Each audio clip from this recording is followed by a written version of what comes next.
أينما كنتم مشاهدينا الكرام في كل مكان، سلام الله عليكم ورحمته وبركاته. وهذه حلقة جديدة من ملفات التحقيق. على غير العادة أبدأ وإياكم أحداث هذه الحلقة وأنا أقف أمام هذا الصرح العلمي الشامخ، إحدى الجامعات الكبرى الرائدة في المملكة العربية السعودية، فيما تدور أحداث قضيتنا في مكان آخر في إحدى الجامعات الأهلية. بطلها أستاذ جامعي يحمل شهادة الدكتوراه في سيرته ويحمل أمانة التعليم وصناعة القادة على عاتقه. أما حينما يتحول هذا الأستاذ إلى أستاذ في الإجرام فتلك قضيتنا التي تكشف عنها أحداث هذه الحلقة. فأهلا ومرحبا بكم.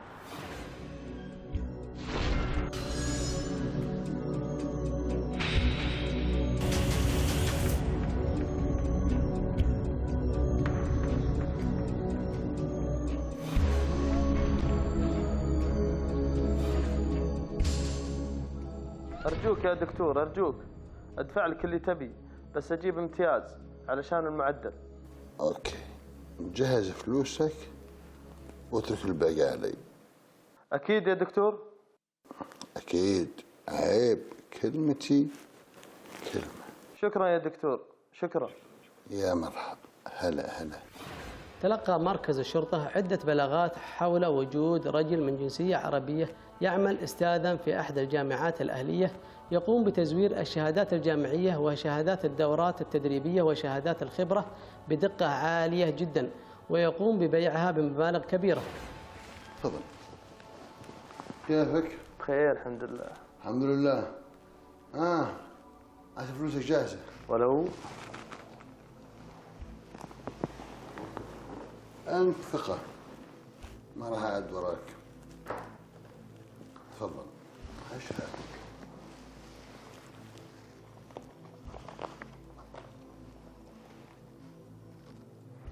بس متأكد يا دكتور إن ما حد اكتشفها؟ عيب، على مسؤوليتي. ولو حصل انكشفت لك علي أدرسك على حسابي في أي جامعة تختارها. تسلم يا دكتور. ولا يهمك. في أمان الله. هلا. توفرت معلومات أخرى تشير بأن الأستاذ يقوم بإعداد بحوث التخرج لبعض طلابه بالجامعة بمقابل مادي، الأمر الذي يعتبر خيانة للأمانة العلمية والوظيفية.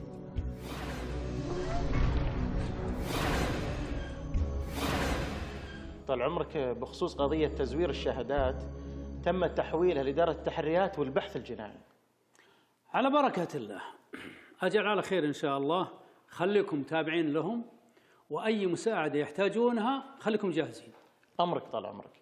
تأمرنا بشيء؟ لا شكرا، تفضل. بفضل الله عز وجل كثير من شبابنا المبتعثين أو الكفاءات اللي يتم استقطابها من الأخوان المقيمين يكونوا بذلوا جهود حثيثة في سبيل الوصول والحصول إلى مثل هذه الشهادات العلمية لتمكنهم من الحصول على درجات وظيفية مميزة. قلة قليلة تم ضبطها تحاول الحصول إلى هذه المناصب أو الوصول إلى تلك الشهادات عبر طرق ملتوية تتمثل في الوصول لها أو الحصول على تلك الشهادات من جهات علمية غير معترف فيها أو جهات تقوم بمنح شهادات بدون أصل أو بدون تحصيل علمي. السلام عليكم. وعليكم السلام. هلا والله. ممكن أسألك سؤال؟ اوكي، ما مشكلة، تفضل. تسلم. أنا طالب جامعي معي ماجستير ومحتاج شهادة، ما عندي وقت إني أكمل دراستي، فسمعت إن فيه واحد هنا إنه يقدر يساعدني. ما عليك بالفلوس، ما عندك أي مشكلة، أعطيه اللي يبي، لا تخاف. اوكي، عطنا جوالك وحط عليه. زين، سجل عندك الرقم. فور تلقي البلاغ ووفق المعلومات الأولية، شرعت فرق التحريات والبحث الجنائي بمراقبة المتهم مراقبة دقيقة بحثاً عن الحقيقة.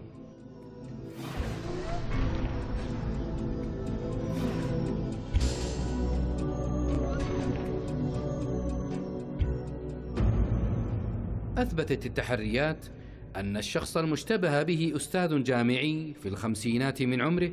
أكدت المصادر صحة المعلومات الواردة حول فساد سلوكه وامتهانه تزوير الشهادات بمساعدة ولده الثلاثيني.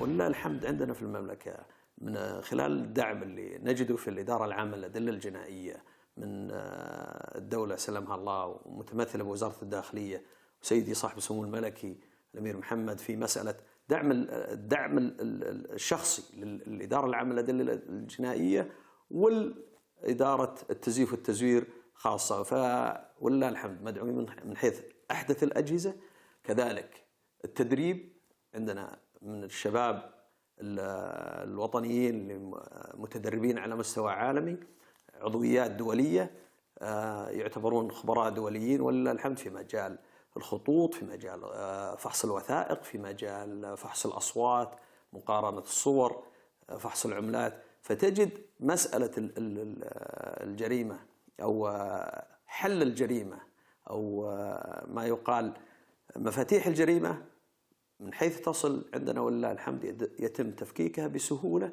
من خلال الاستعانة بالأجهزة وقدرات الخبراء الوطنيين بكل سهولة. هاي دكتور، شلون هالأسعار الأيام؟ الأسعار يا سيد العزيز في متناول الجميع هالأيام. أنا عامل شوية عروض كمان حتى هنا. وش عروضه؟ العروض يا سيدي على سبيل المثال عندك هذه شهادة الدكتوراه سعرها 50,000 فقط. هذه ماجستير 30,000 ريال. أما هذه بكالوريوس ب20,000. شيء مرتب للآخر.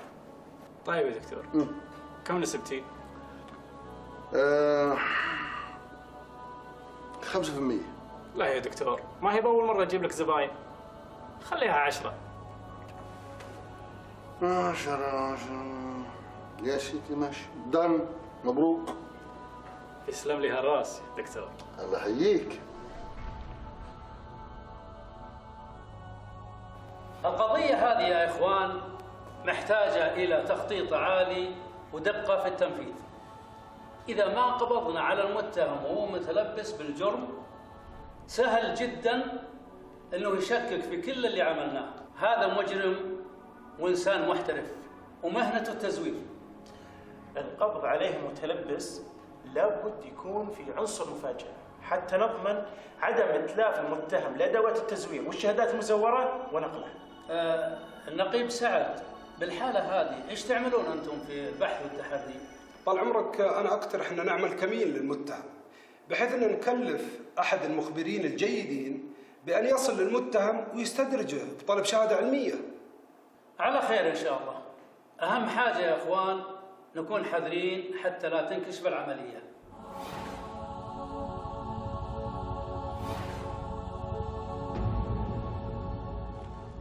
السلام عليكم يا دكتور. السلام ورحمة الله وبركاته. ممكن أخذ من وقتك دقائق لو سمحت؟ أنت طالب عندي؟ إيه نعم يا دكتور، ما تذكرني أنا تخرجت من هنا قبل سنين وقاصدك بخدمة يا دكتور، وقالوا لي الشباب ما رايح يفيدني إلا أنت. مين اللي قال لك؟ تفضل دكتور.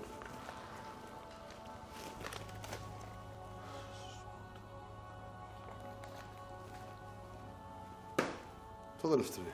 زاد فضلك دكتور. شو موضوعك؟ يا دكتور أنا بقدم على برنامج الابتعاث ومعدلي ومش ولا بد. تكفى يا دكتور، شوف لي أي طريقة، افزع لي، أهم شيء ما تروح علي البعثة وأنا مستعد أدفع لك المبلغ اللي تبي. إذن بدي منك معلوماتك الشخصية، رقم جوالك وكل معلومات عنك، وتمرني الساعة 10 بالليل. إن شاء الله يا دكتور، إن شاء الله. مشكور وما قصرت. مع السلامة. هلا.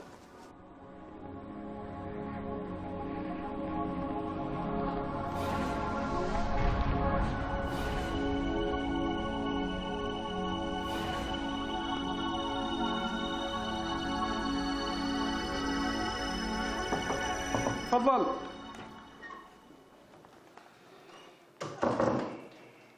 السلام عليكم. السلام. هلا أحمد. مرحبا. تفضل.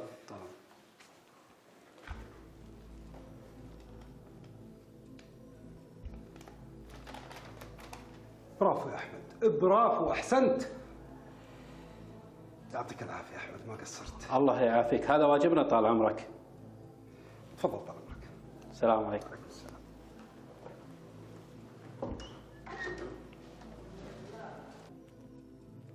الو.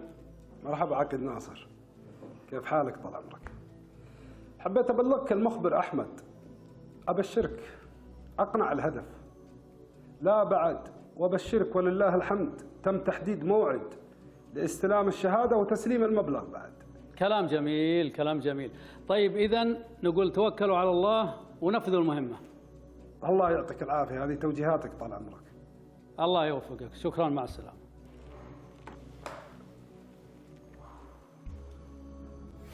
بفضل الله تمكن رجال التحريات والبحث الجنائي من جمع كافة المعلومات عن المتهم والوصول إليه عن طريق أحد المصادر، وبعد إعداد الكمين المناسب للقبض على المتهم تم تحديد ساعة الصفر للقبض عليه متلبسا بالجرم المشهود.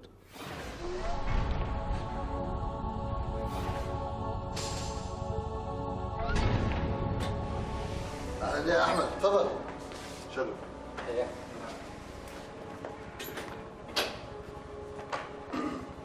أنا بستأذنك بس دقيقة، ها؟ تفضل. استريح.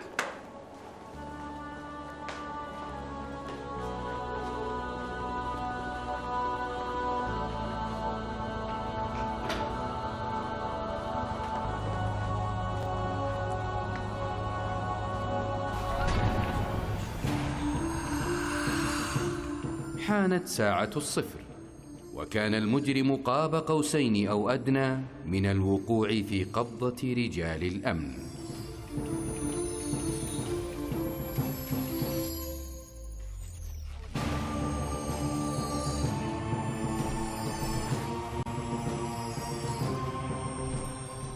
أهلا وسهلا يا أحمد. هلا بك. شرفتنا. استريح استريح. تعال نضال. السلام عليكم. وعليكم السلام، حياك الله. ابن النظام. اهلا وسهلا. تشرفنا. اهلا وسهلا. اخوك احمد. اهلا وسهلا. من طلابي القدامى. اهلا وسهلا، تشرفنا. الله يسلمك. كيف حالك؟ شوف هذه الشهاده الان يعني ما في زيها. هون ختم الجامعات العالميه، يعني ما في مجال. وهون وزاره التعليم العالي، يعني شهاده رسميه 100%. ما قصرت يا دكتور، ما قصرت. حبيبي حبيبي. وهذه 10 يدهم، تفضل. ما يحتاج يا زلمه. خذ خلي معك عمال. انت حط بيتي. معك رجال الأمن ولا حركة. يا جماعة أنا طالب وهذا أستاذي. ولا كلمة. والله أخيرا طحت في ديننا يا دكتور. يا عسكري اضرب قبض عليهم ودهم السيارة.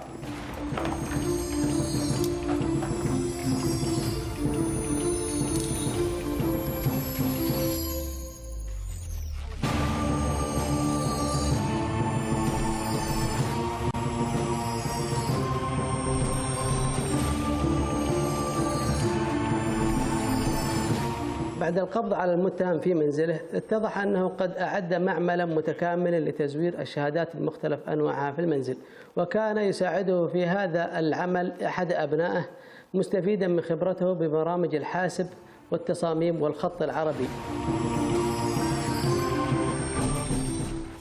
وبالفعل سارت الأمور كما هي معدة في الخطة، وتم القبض على المجرم متلبسا بجرمه المشهود.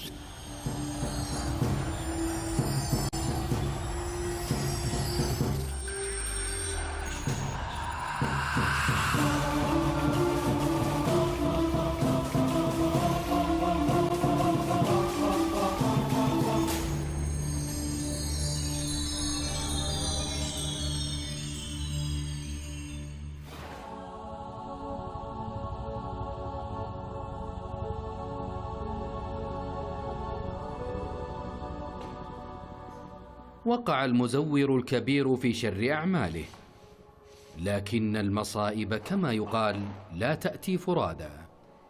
وقعت مفاجأة أخرى في جلسات التحقيق.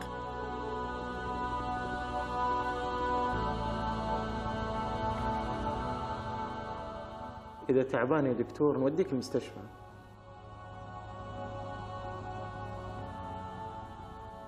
دكتور تعبان؟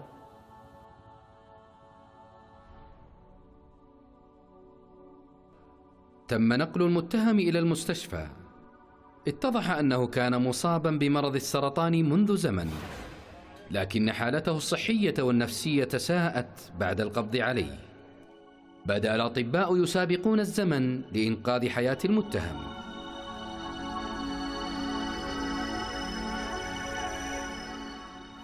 بتفتيش المنزل تم العثور على أكثر من 16,000 شهادة مطبوعة، بعضها جاهز للتسليم والآخر في طور الإعداد، كما تم العثور على عدد كبير من الأختام الرسمية لجامعات ومعاهد وكليات سعودية وأجنبية، بالإضافة إلى مبلغ مالي يقدر ب50,000 ريال. يبدو أنه بسبب بيع الشهادات لم يتمكن المتهم من إيداعه في البنك.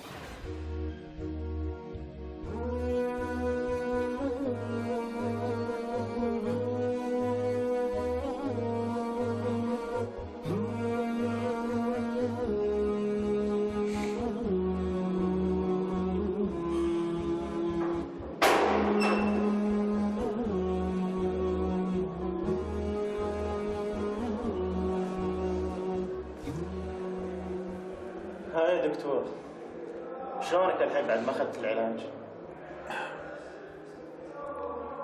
الحمد لله الحمد لله.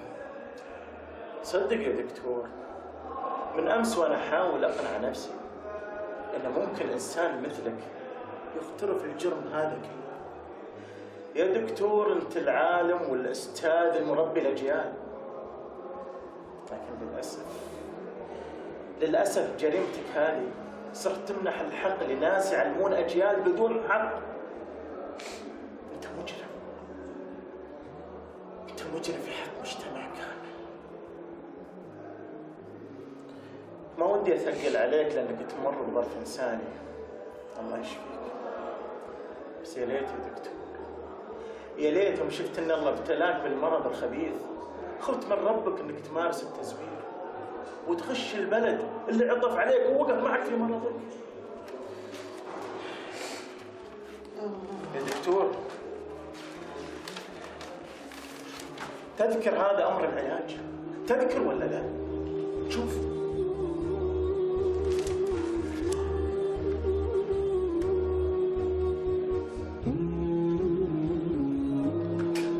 بمراجعة سجلات التاريخ المرضي للمتهم اتضح أنه بعد إصابته بمرض السرطان تقدم بخطاب لأمير المنطقة يلتمس فيه الأمر بعلاجه على نفقة الدولة. مع كل أسف رد الدكتور المعروف بالمتلوف وعض اليد الذي امتدت إليه في بلواه وخان المجتمع الذي آواه. أبشر يا دكتور أبشر. خير إن شاء الله. مبروك. سمو الأمير أمر بعلاجك على نفقة الدولة. الله يبشرك بالخير. والله ما أنسى فضل البلد علي ولا عارف كيف أرد المعروف. ما سوينا شيء وحنا بلدك الثاني. شهادات طبعا يعتمد كثير من الوافدين للأسف على الشهادات المزورة، إما في مجال الصحي أما في مجال درجات علمية عالية زي درجة الدكتوراه، لإيهام الجهة التوظيفية أن الشخص هذا على قدر من المعرفة والعلم، فيبدأ للأسف بالالتحاق بالوظيفة، ولكن ولله الحمد من حيث تحل لنا القضية أو يشك في وضع الأوراق الثبوتية اللي قدمها الشخص هذا الموظف الجديد، نجد أنها زيفت أو زورت بطريقة للأسف بدائية، ولكن كما نقول إحنا دائما في علم التزييف والتزوير، التزوير دائما أو المزور يحاول أن يخدع العين المجردة، فالعين المجردة لا عندها قدرة على التكبير ولا عندها قدرة على بث الأشعة الفاحصة، فيستطيع أنه يوهمك أن ما أمامك هو توقيع صحيح أو ختم صحيح أو شهادة تحمل كل التوثيقات الصحيحة اللي تدل على أنها درجة علمية عالية أو أنها تخصصية في مجال ما. اسمعني يا دكتور، أنا متعاطف معك جدا، لكني أنصحك أنك تتعاون معنا وتكفر عن جميع أخطائك وتسعى لإصلاح كل ما أفسدته في حياتك. أنا زورت كثير شهادات، منها علمية ومخاطبات ومكاتبات، وأكثرها لجامعات أجنبية. كثير زورت، كثير. طيب من الأشخاص اللي بعت عليهم الشهادات؟ أشخاص أغلبهم طلاب وموظفين، وأنا مستعد أعطيك التفاصيل. بعد القبض على المتهم تم التحقيق معه واعترف بكل جرائم التزوير التي ارتكبها بمساعدة ولده، وقام فريق التحقيق بحصر جميع الوثائق المزورة والأشخاص الذين يحملونها، وبناء عليه تم التعامل مع الوثائق المزورة وحامليها وفق الأنظمة المتبعة بالتنسيق مع الجهات المختصة. لم تقف أحداث هذه القضية عند القبض على المجرم وولده، بل امتد الأمر إلى القبض على كل من له صلة بالجريمة من الأشخاص الذين تعاملوا مع المجرم. تم القبض على هؤلاء الأشخاص ومواجهتهم بالحقائق المسجلة ضدهم، حيث تم مساءلتهم عن الشهادات المزورة التي كانت بحوزتهم والتحقق من مصدرها، وعلى إثر ذلك تم إحالتهم إلى الجهات المختصة ليلقوا جزاءهم الرادع لقاء تحايلهم على المجتمع ومشاركتهم في تزوير الحقائق. الإنكار ما راح يفيدك، لأن أبوك اعترف بكل شيء. أكرر سؤالي للمرة الثانية، وش كان دورك في تزوير الوثائق؟ كنت بساعده بالتزوير والطباعة، ومرات بسلم الشهايد لزباينه. يعني كل هالشغلات هذه ما شاء الله كلها شغلاتك؟ محترف. شغلاتك ولا لا؟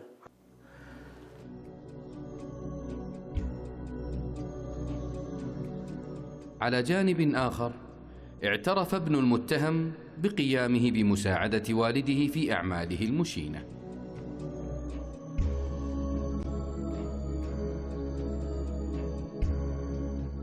يا عسكري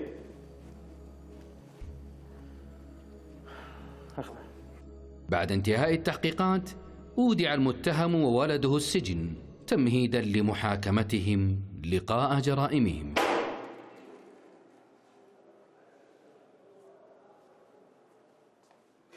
سلامتك يا الله، سلامتك يا الله. شو مالك يا الله؟ يا أبا، ضربتك معي يا بني. سلامتك يا الله،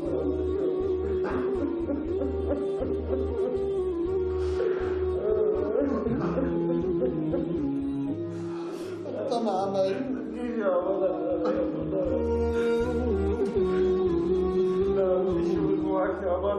لا سامح.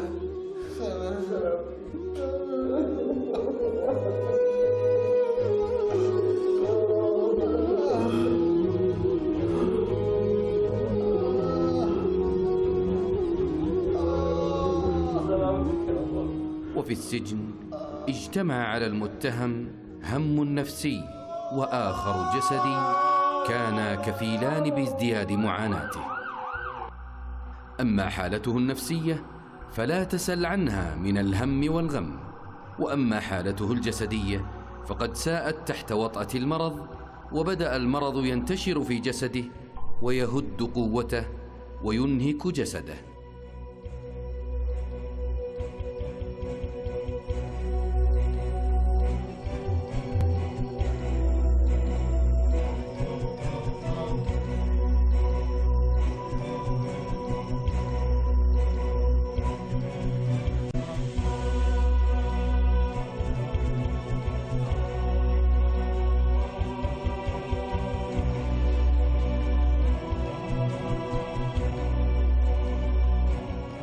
استنفر الأطباء قوتهم في محاولة لإنقاذ المتهم، لكن محاولتهم كانت يائسة، وكانت مشيئة الله تعالى هي الفاصلة في الأمر. هاي دكتور طمني. بذلنا كل ما وسعنا، لكن مشيئة الله فوق كل شيء. لا حول ولا قوة إلا بالله. الله يرحمه ويغفر.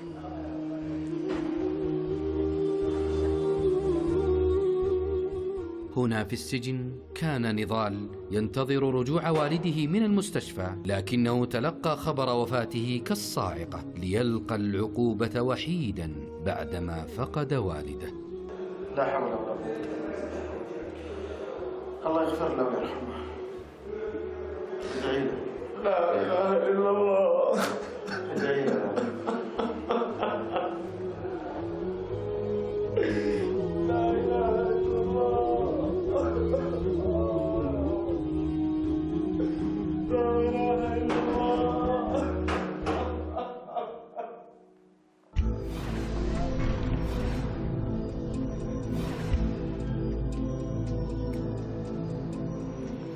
توفي المتهم وأغلق ملف عقوبته بسبب الوفاة، لكن القضية لم تنتهي، حيث قام فريق التحقيق بالتحري والقبض على كل من شارك المتهم في هذه الجريمة.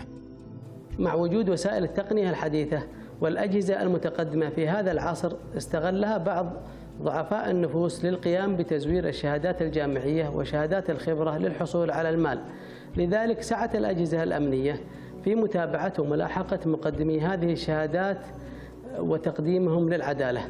كما نأمل من الجهات ذات العلاقة التي يتقدم لها أشخاص يشتبه في وضعهم وفي شهاداتهم أن يتقدموا للجهات المختصة بموضوع الشهادة للتأكد من صحة شهاداتهم، على سبيل المثال وزارة الصحة في الشهادات الصحية والطبية، وهيئة المهندسين السعوديين للتأكد من صحة شهادات المهندسين وغيرها من الجهات المختصة.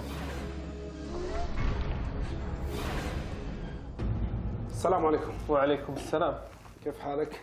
تمام الحمد لله. إذا ما خاب ظني أنت المدير، أو آسف أنت الدكتور سلطان. نعم معك الدكتور سلطان. ما شاء الله. ممكن آخذ من وقتك 5 دقائق يا دكتور سلطان؟ يا ليت بس بسرعة، على أساس إني ترى يعني عندي. أبي أعرف أنت تخرجت من أي جامعة ومن وين؟ أنا تخرجت من لندن لي 3 سنوات. ما شاء الله. ومبروز الشهادة ومحتفظ فيها. نعم. ممكن يا دكتور سلطان أشوف الشهادة؟ تفضل.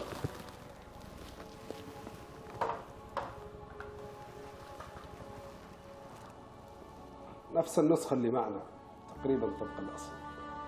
ممكن بس أشوف. ممكن يا سلطان تشوف كل شيء. أنت مقبوض عليك يا دكتور سلطان. لا لا لا، هذا كلام ما يجوز. يجوز أو ما يجوز يا سلطان، تقولها في مكتب التحقيق هناك عندنا. اللي ما يجوز يا سلطان التلاعب بأرواح الناس، تزوير الشهادة الطبية. أنت مزور شهادة طبية وتتلاعب بأرواح الناس يا سلطان، يا حضرة المدير، يا حضرة الدكتور. تفضل معي يا سلطان للتحقيق، وهناك تقول لهم يجوز أو ما يجوز. تفضل يا سلطان.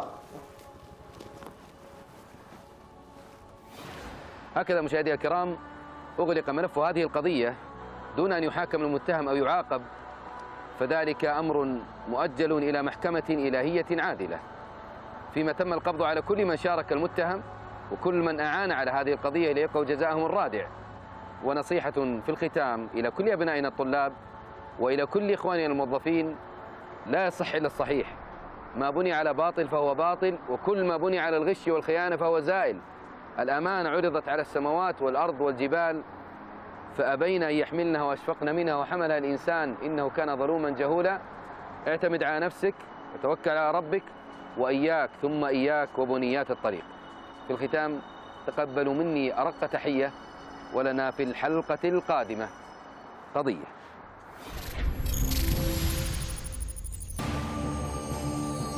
جميع السيارات المسروقة تختفي بعد السرقة، ولا يمكن إن نحصلها الآن. الآن صار عندنا 10 سيارات جاهزة نضال، وباقي 5 ويكمل الموضوع. ما في أي مجال للخطأ، والحذر واجب. المداهمة راح تكون بوقت محدد بجميع المواقع.